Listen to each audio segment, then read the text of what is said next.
Assalamualaikum warahmatullahi wabarakatuh. Perkenalkan, nama saya Dr. Ichwan Alam Salubis, M.Biomed. Saat ini saya ditugaskan menjadi dosen di Prodi Pendidikan Dokter, Fakultas Kedokteran Universitas Islam Sumatera Utara.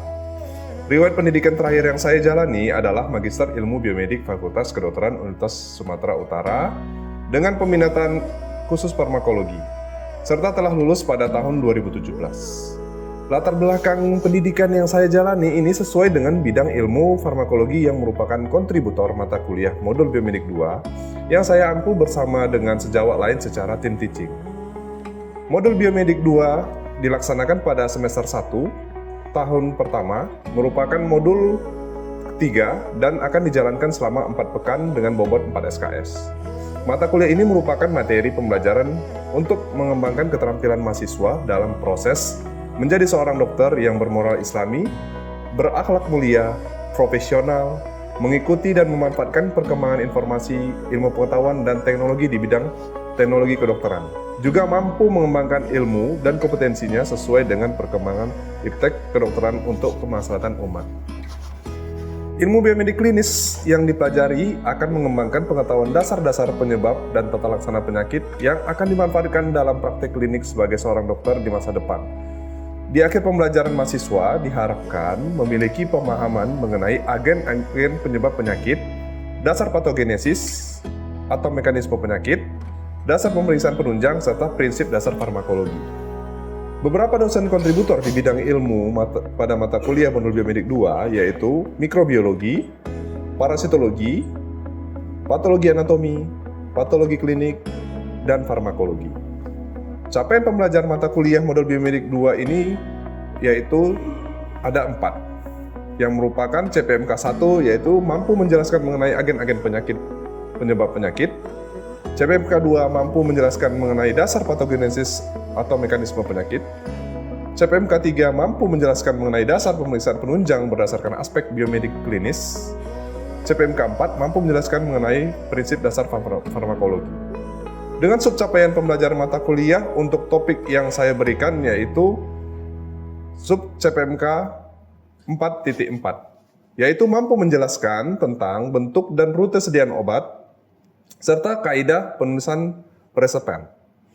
Materi pembelajaran yang diberikan untuk mata kuliah modul biomedik 2 ini yaitu ada 16 mata kuliah, di mana farmakologi itu terdapat pada minggu ke-16 dengan judul sediaan obat, rute administrasi obat, dan peresapan yang sesuai dengan CPMK yang dipaparkan tadi. Sediaan obat, rute administrasi obat, dan peresapan merupakan materi pembelajaran ke-16 yang saya ampuh dengan indikator capaian pembelajaran mata kuliah, yaitu yang pertama, ketepatan memberikan contoh bentuk sediaan obat, ketepatan menjelaskan klasifikasi bentuk sediaan obat, ketepatan memandukan rute administrasi obat berdasarkan bentuk sediaan obat, ketepatan menjelaskan kaidah umum peresapan.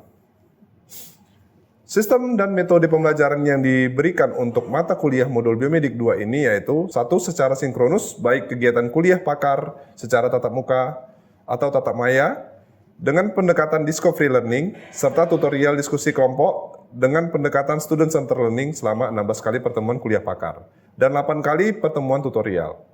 Ketika perkuliahan sedang berlangsung, serta di akhir perkuliahan merupakan penjelasan aturan saat perkuliahan, pemberian penguatan dan motivasi, pemberian stimulus berupa pertanyaan, pemberian kesempatan untuk bertanya terkait penjelasan yang telah diberikan, meminta mahasiswa menyimpulkan materi pembelajaran, serta memberikan apresiasi berupa reward kepada mahasiswa yang telah berpartisipasi aktif selama perkuliahan berlangsung.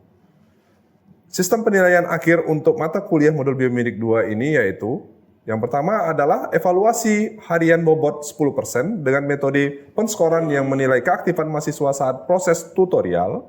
Yang kedua, evaluasi makalah bobot 20% dengan metode penskoran yang menilai makalah-makalah dari hasil diskusi tutorial mahasiswa. Yang ketiga adalah evaluasi akhir modul dengan bobot 70% dengan metode tes objektif sejumlah 100 soal yang mencakup seluruh indikator capaian materi pembelajaran yang telah diberikan. Berikut ini rekaman cuplikan kegiatan kuliah pakar secara tatap muka yang diberikan untuk pembelajaran ke-16 dengan topik sediaan obat, rute administrasi obat dan peresapan. Assalamualaikum warahmatullahi wabarakatuh. Ya, sebelumnya perkenalkan ya, nama saya Dr. Ikhwan Alamsyah Lubis, Embiomed ya. Saya merupakan alumni ya FK UISU angkatan 2005 ya, itu untuk S1-nya, dan juga saya alumni FK USU itu untuk magister kedokterannya ya. Sebelumnya kita mulai pelajaran ya, alangkah lebih baiknya oleh ketua ya itu berdoa dulu ya. Silakan ketua Komting atau Komting A atau Komting B silakan memimpin doa untuk kita mulai pembelajaran pada pagi hari ini. Alangkah lebih baiknya kita berdoa, mulai. Nah, jadi saya diamanahkan untuk membawa topik ya, topik tentang sediaan dan peresepan obat ya. Nah, sebelumnya ini kalian pernah nggak mendengar kata ini? Satu sediaan, satu obat. Pernah ya? Pernah. Nah, kalau sediaan itu apa kira-kira yang kalian tahu? Oke, bentuk dan formasi fisik ya. Jawabannya sudah baik ya. Dan peresepan itu apa? Kira-kira? Ya, kalian nggak tahu. Ya, itu nanti akan kalian pelajari ya. Jadi untuk sediaan mungkin ini. Nah, jadi tujuan pembelajaran kita pada pagi hari ini ya, itu ya pagi menjelang hari ini itu yang penting kalian pertama itu tahu klasifikasi dari bentuk sediaan obat ya. Yang berikutnya itu kalian tahu memberikan contoh dari bentuk sediaan obat ya. Dan berikutnya kalian tahu memadukan rute pemberian ya atau administrasi di sini ya berdasarkan bentuk sediaan obat kepada manusia. Dan juga berikutnya adalah kaidah penulisan resepnya. Jadi kalau obat itu sudah tahu bentuknya, sudah tahu fungsinya, sudah ini, dan bagaimana mengeluarkannya. Nah, itulah dengan penulisan resep, ya. Nah, kira-kira dari gambar ini apa bedanya antara yang kiri dan yang kanan? Dua-dua gambar tersebut ada senjata. Ya, yang obat adalah senjata kita manusia untuk melawan bakteri atau virus. Kalau yang sebelah kiri? Untuk melawan Ya, untuk melawan manusia katanya ya. Ya, baik ya. Jawaban kalian sudah baik ya, alangkah lebih baik saya sempurnakan ya. Gambar kedua ini merupakan dua-duanya senjata. Dan memiliki fungsi baik dan buruk. Ya. Sebelah kiri itu senjata, kalau kita memberikan fungsi yang baik, misalnya salah satunya busur, kita bisa berburu untuk mendapatkan makanan, ya. Kalau misalnya kita gunakan yang jahat, maka kita bisa membunuh, ya. Sebaliknya sama juga seperti obat. Nah, jadi obat ini kalau kita berikan dalam bentuk yang benar kepada orang yang benar dan keadaan yang benar, maka itu juga sebagai pengobatan, ya, mengobati orang yang sakit. Tapi kalau kita berikan dalam bentuk yang salah dan juga pada keadaan yang salah, ya, maka dia akan menjadi ya, menyebabkan kematian. Nah, sekarang apa itu obat? Ya, obat itu lihat bahan paduan yang digunakan untuk mempengaruhi sistem fisiologi. Ya, fisiologi berarti hal-hal yang normal dan juga digunakan untuk mempengaruhi sistem patologi. Patologi adalah hal-hal ya, hal yang tidak normal semestinya, ya pada keadaan fisiologi. Nah, terus dalam rangka untuk menegakkan diagnosis, mencegah ya sakit dan juga menyembuhkan dan peningkatan kesehatan terhadap manusia. Loh, kok yang fisiologi juga diberikan obat? Nah, kira-kira ada yang tahu? Peningkatan imun tubuh, ya. Ya. Jadi yang lain kira-kira? Oh ya, jadi itu dalam rangka untuk menjaga kesehatan tubuh, ya, itu namanya obat yang sebagai preventif. Ya, seperti apa? Kalian minum vitamin dan yang lain. Itulah salah satunya yang tetap untuk mempengaruhi sistem fisiologi dari tubuh, ya. Dan juga ada keadaan patologi. Nah, kira-kira dari gambar ini apa yang kalian bisa mengetahui terhadap gambar ini? Ya, silakan. Jalur masuknya obat. Oke. Yang lain? Ya, tunggu satu dulu. Nah ini nah. Itu jenis obat juga. Yang bawah itu sistemik, kalau yang atas itu lokal. Oh ya. Oke. Itu obat yang berpengaruh ke seluruh tubuh, sedangkan lokal itu obat yang berpengaruh pada bagian tertentu saja. Oke, good ya. Saya rasa semester ini memang betul-betul good ya kalau misalnya untuk interaktifnya ya. Nah, jadi ini merupakan ya bentuk-bentuk sediaan obat dan jalur-jalur pemberian obat. Ada dua makna. Yang pertama ada fisiknya dan berikutnya itu ada rutenya atau jalurnya. Ya. Kenapa yang tadi bentuk ini bentuk untuk obat tetes. Ya, yang ini sirup. Yang ini inhalasi. Good ya. Nih. Yang ini injeksi. Oke ya. Injeksi. Ya, baik ya, suntikan ya. Ya. Nah, jadi untuk klasifikasi bentuk sediaannya obat itu terhadap konsistensinya ada 3. Ya. Konsistensinya itu apa? Ya, berdasarkan jenis zatnya. Ya. Yang pertama itu ada sediaan obat padat. Kalau udah zat padat, apa artinya? Satu, keras. Yang kedua, tidak ada ruang dari volumenya, ya, tidak ada ruangan, ya, padat dia.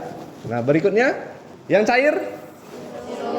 Iya, saya tidak beri contohnya, saya bilang kan. Ini kalau sediaan cair itu bagaimana kira-kira gambaran dari zatnya?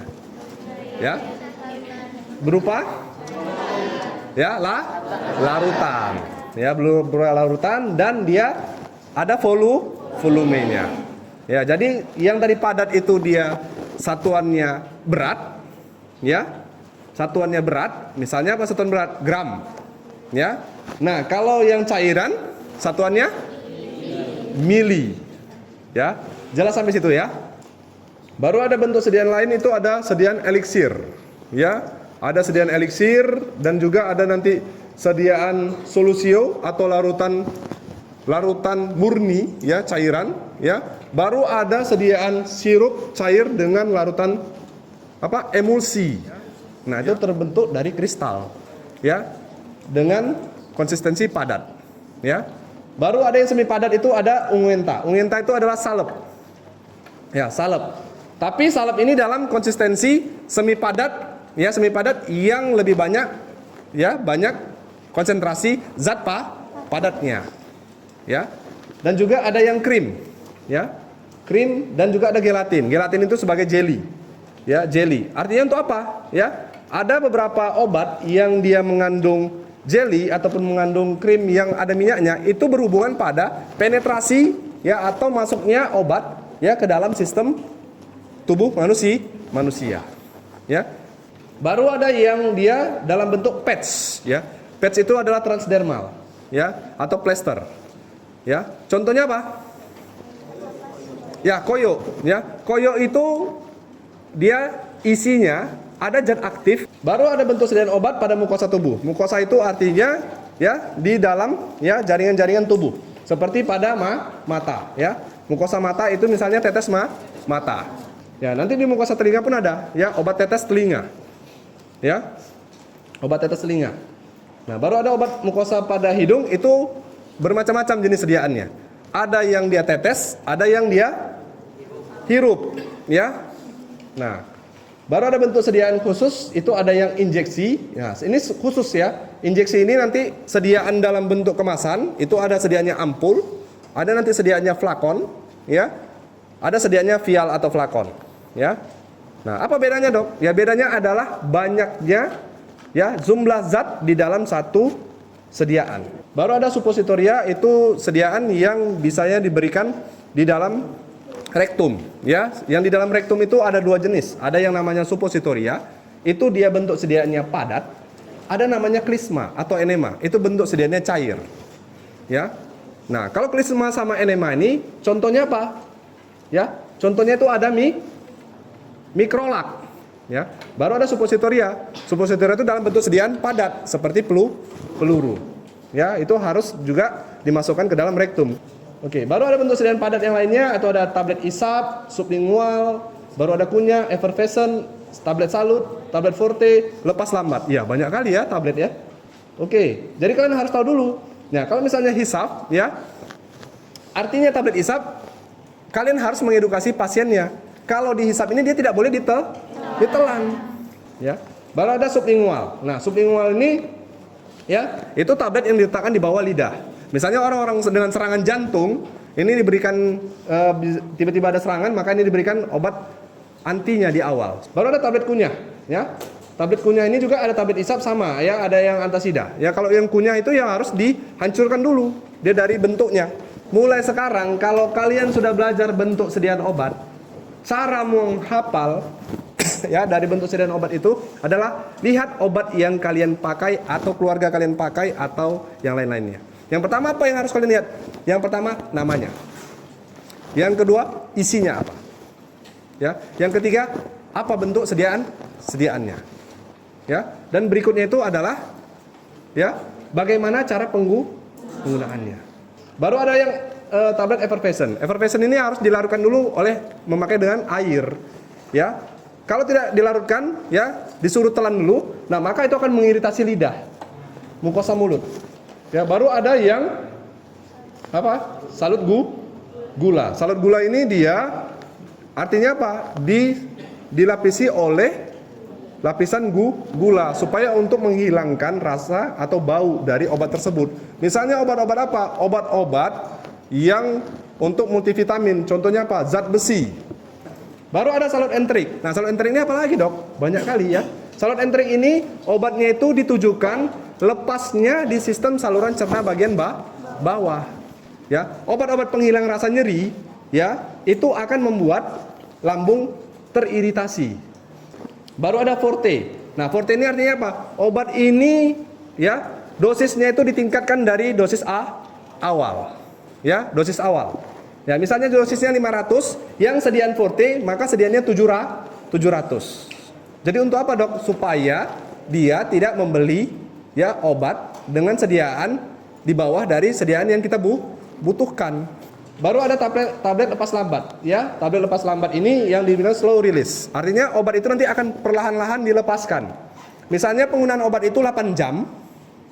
Ya. Nah, kalau yang lepas lambat itu bisa 12 jam dengan dosis yang sama. Terus apa manfaat bentuk sediaan obat? Harus kalian tahu, ya. Yang pertama itu zat aktif itu ada yang dia tidak stabil, zat aktifnya tidak stabil di mukosa lambung, ya. Sehingga kalau ada di mukosa lambung maka zat aktif itu akan rusak, hilanglah efeknya. Itu contohnya adalah eritromisin. Baru ada mengurangi rasa mual, ya, muntah atau perdarahan yang terjadi karena zat aktif itu mengiritasi mukosa lambung. Ya, contoh-contohnya obat-obat yang untuk analgetika, ya, atau penghilang rasa nyeri. Contohnya itu adalah aspirin. Baru mencegah kerusakan zat aktif oleh enzim lambung dikarenakan keasaman dan cairan lambung, ya. Jadi nanti ada zat aktif itu dia rusak, ya. Ada yang dia tidak stabil. Tidak stabil artinya apa? Beda rusak dan tidak stabil. Nah, apa pendapat Anda dokter ini memberikan sediaan obat seperti itu kepada pasien ini? Dan pasiennya tersenyum dengan sediaan obatnya. Ya. Dan dokternya juga tersenyum. Ya, karena memberikan obat, ya. Ya, cepat. Ayo.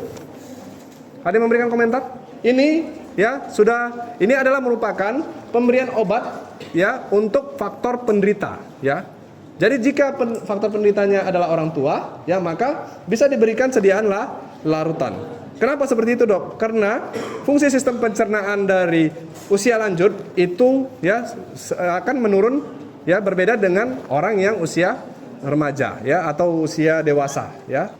Nah, jadi faktor pemilihan bentuk sediaan obat itu ada faktornya. Yang pertama itu faktor bahan obatnya, ya. Baru ada satu faktor pada penderitanya, ya. Jadi kalau misalnya bahan obatnya, nah obatnya itu harus larut dalam air.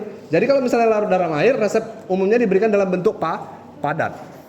Baru ada obat yang dia tidak larut, yang larut dalam lemak. Nah, maka obat itu lebih baik diberikan secara injeksi. Baru ada bahan obat itu dirusak oleh asam lambung. Jadi resepnya lebih baik diberikan bentuk injeksi atau dengan jalur yang lain. Ya. Jalur yang lain misalnya suppositoria dan yang lain. Ya, sebelum ini ya, kalian juga bisa melihat video, ya. Dari video ini saya dapat menjelaskan bahwa tidak semua obat sediaan padat seperti tablet akan masuk ke dalam sistem saluran cerna. Ada beberapa sediaan obat yang tidak masuk ke dalam sistem saluran cerna, yaitu sediaan tablet hisap dan sediaan tablet sublingual. Jadi penggunaan obat tersebut tidak boleh langsung ditelan. Ada jenis sediaan tablet lain juga yang zat aktifnya hanya terlepas di saluran cerna dan diabsorpsi oleh fili-fili usus halus seperti sediaan salut enterik. Jenis sediaan obat ini tidak akan merusak epitel di lambung. Ada juga sediaan obat tablet yang akan efeknya lama berada di dalam tubuh dikarenakan obat tersebut lama berada di dalam sistem aliran darah, yaitu jenis sediaan obat lepas lambat atau slow release. Jadi sediaan obat itu akan mempengaruhi bioavailabilitas obat dalam tubuh. Baru berikutnya itu tadi kan ada pemilihan bentuk yang penderita ya, ada yang hubungan dengan terapi. Jadi ada obat-obat yang jenis sediaannya itu obatnya kerjanya panjang. Ya, ada obat sediaannya kerjanya pendek. Nah, kalau misalnya sediaannya itu kerjanya panjang ya. Nah, itu disebut juga dengan long acting, kerjanya panjang. Ya, itu ada yang kerjanya long acting. Baru ada yang ultra short acting. Itu gunanya untuk apa? Untuk keadaan darurat. Nah, baru ada biofarmaseutik. Ya, jadi artinya obat-obat itu ada yang dia mengalami first pass metabolism. Jadi artinya jangan diberikan yang dia langsung hilang dalam first pass metabolism, ya, first pass effect. Ya, itu contohnya tadi ISDN misalnya. Baru ada obat yang nanti merusak jaringan. Ya, tidak merusak jaringan, maka pilihlah obat yang per oral. Kalau misalnya berikan obat injeksi berarti bisa merusak jaringan. Nah, kira-kira ini ada skenario. Ini pasien tidak sadarkan diri. Mana obat yang akan kalian pilih dengan kondisi pasien ini? Kira-kira? Ya? Injeksi. Why? Menurut saya dok, kan itu pasien udah nggak sadarkan diri dok, jadi tidak memungkinkan dia untuk kita berikan obat secara oral. Mungkin kan dia lagi nggak sadar diri tuh kita minum kan nggak mungkin dok. Oh, oke. Kita kasih salep kan nggak mungkin gitu. Nanti orang nggak sadar dan dikasih salep semuanya badan kan nggak mungkin dok. Ya, oke. Mungkin itu cuma diinjeksi aja dok. Diinjeksi aja? Iya. Jawabannya sudah mantap ya. Jadi artinya apa? Kalau misalnya keadaannya darurat, ingat kalian harus tahu dulu keadaan penderita. Kalau keadaannya emergensi ya, yang memungkinkan itu tekanan darahnya turun dan lain-lain, nah kalian berikan secara injeksi. Jadi faktor pemilihan bentuk sediaan obat itu dilihat dari penderitanya. Kalau anak balita ya sebaiknya itu diberikan per oral bentuk sediaan. Kalau yang cairan murni itu solusio. Baru ada cairannya yang suspensi bisa. Tapi dengan aturan pakai harus dikocok dulu ya yang suspensi. Baru ada yang pulveres. Pulveres itu ya diraci atau digerus. Nah, kalau orang dewasa per oral itu lebih sering dalam bentuk sediaan padat ya. Bisa diberikan per oral atau yang lain-lain. Nah, geriatrik yang pasien lanjut usia itu bisa diberikan sama seperti bentuk sediaan pada anak-anak. Baru lokasinya, lokasi bagian tubuh di mana obat harus bekerja. Kalau kalian hanya butuh, ya jadi efek itu nanti efek dari pemberian obat itu rutinnya ada efek lokal, ada efek sistemik. Baru juga kecepatan dalam bekerja obat juga ya. Kalau misalnya bentuk sediaan yang lebih cepat diabsorpsi, ya kalian harus memilih bentuk sediaan injeksi. Baru keadaan umum penderita. Kalau misalnya tidak sadar, ya bisa injeksi atau perektal yang tadi, ya. Nah, ini bentuk sediaan obat dengan rute pemberian. Ada yang rute efek sistemik, ada yang efek lokal, ya. Nah, ini untuk berhubungan dan tujuan pemberiannya. Kalau per oral, ya bentuk sediaan obatnya banyak nih, pulpis, tablet, kapsul, sirup, suspensi dan lain-lain. Itu tujuannya bisa dua. Nah, bisa sistemik, bisa lokal. Baru yang ini, ya ini rute pemberiannya banyak ya. Ada per oral, sublingual, mukosa mulut, parentral, rektal, vaginal ya, ini vaginal berarti artinya dimasukkan ke dalam kelamin ya, kelamin wanita. Tapi ini harus dia sudah pernah berhubungan intim. Baru ada inhalasi ya, aerosol, spray, inhaler itu lokal. Ya, lokal. Terus ada intraokular. Nah, ini dia yang melalui mukosa mata. Ada namanya intraokular itu dari telinga ya. Baru ada intranasal itu melalui hidung. Ya, itu semuanya sediaannya tetes. Ya, tetes atau aerosol ya kalau misalnya yang untuk nasal ya. Baru ada topikal namanya, ada yang sediaan salep, pasta, krim, gel. Baru ada intradermal, itu dia plester. Baru ada implantasi, itu susuk. Nah, ini nanti hubungan bentuk sediaan obat dengan rute pemberian. Ini ada keuntungan dan kerugian. Kalian bisa baca saja. Nah, terus kita masuk ke peresepan. Kalian sudah tahu bentuk sediaan obat, berarti kalian harus tahu membuat resep. Nanti membuat resepnya nanti kalian akan ada di praktikum. Ini hanya kaidah-kaidahnya saja secara normal, ya. Jadi kemampuan kompetensinya itu adalah 4A. Sudah download SKDI? Ya, artinya kalian harus mampu dan mandiri untuk menulis resep. Resep itu adalah permintaan tertulis dari dokter dan dokter gigi ataupun tenaga medis, ya, dokter hewan yang berdasarkan peraturan perundangan untuk mengeluarkan obat tertentu kepada penderita. Jadi jenis resep itu ada yang standar, magistralis, medisinal, obat generik. Standar ini artinya obat itu sudah formulanya baku ya dengan senyawa kimia. Baru ada resep magistralis. Magistralis ini adalah jenis resep ya dalam bentuk racikan dan berupa campur satu atau lebih campuran obat. Ya, kalau satu misalnya obat demam saja diracik, digerus. Kalau yang campuran full peres namanya obat demam ada, obat alergi ada, obat yang lain-lain ada. Dan juga yang medisinal itu penggunaan resep obat-obat paten. Nah, jadi dok yang untuk digerus obat mana? Itu bisa dilakukan obat generik. Obat generik itu artinya obatnya namanya sesuai dengan zatnya. Misalnya paracetamol, obatnya paracetamol, isinya paracetamol. Nah, dalam ini anatomi dari resep. Ada formatnya. Yang pertama ada inskripsio, itu ada nama dokter dan yang lain. Ada invokasio, itu ada permintaan tertulis, resep. Baru ada preskripsio, itu ada nama obat dan jumlah sediaan obat yang diinginkan. Baru ada signatura, ya, itu cara pakai dari obat tersebut. Ada cara pakai, ada subskripsio, itu ada tanda tangan dari paraf dokter penulis resep, ya. Baru ada pro, kepada siapa obat itu diberikan. Semua resep yang standar itu yang akan diterima pihak apotek harus dalam bentuk seperti ini.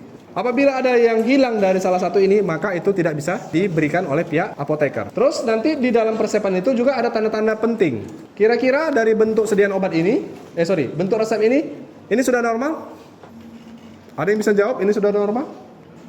Nah, itu yang bagian, ya ini hilang bagian inskripsio, identitas diri dokter. Jadi kesimpulannya ya, ini last terakhir ya. Jadi kalau ada penderita, kalian harus tahu dulu bentuk sediaan obatnya. Ya, bentuk sediaan obat itu tadi macam-macam, ya. Nah, setelah bentuk sediaan obat itu, baru kalian tentukan rute pemberian obatnya.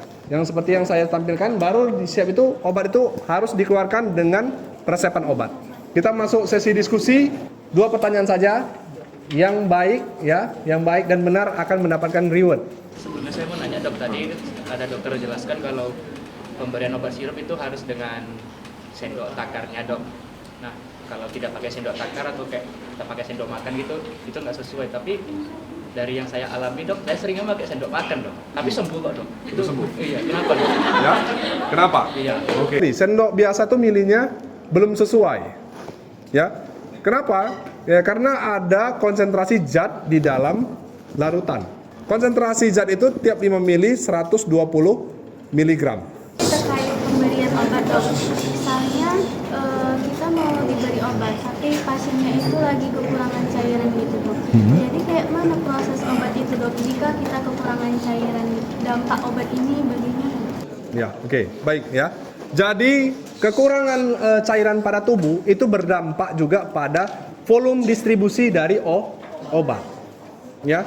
Maka sirkulasi itu salah satunya itu ada volume distribusi zat cair, ya. Jadi zat cair itu membantu ya kompartemennya membantu untuk mensirkulasi obat itu di seluruh tubuh. Jelas sampai situ? Jadi mungkin sekianlah pertemuan kita, ya. Lebih dan kurangnya saya mohon maaf. Ya mohon kepada ketua untuk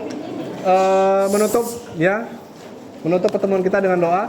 Ya silakan ketua. Demikianlah paparan pernyataan diri dosen dalam unjuk kerja Tridharma Perguruan Tinggi dalam bidang pengajaran sebagai persyaratan sertifikasi dosen dari saya. Terima kasih atas perhatian Anda. Wassalamualaikum warahmatullahi wabarakatuh.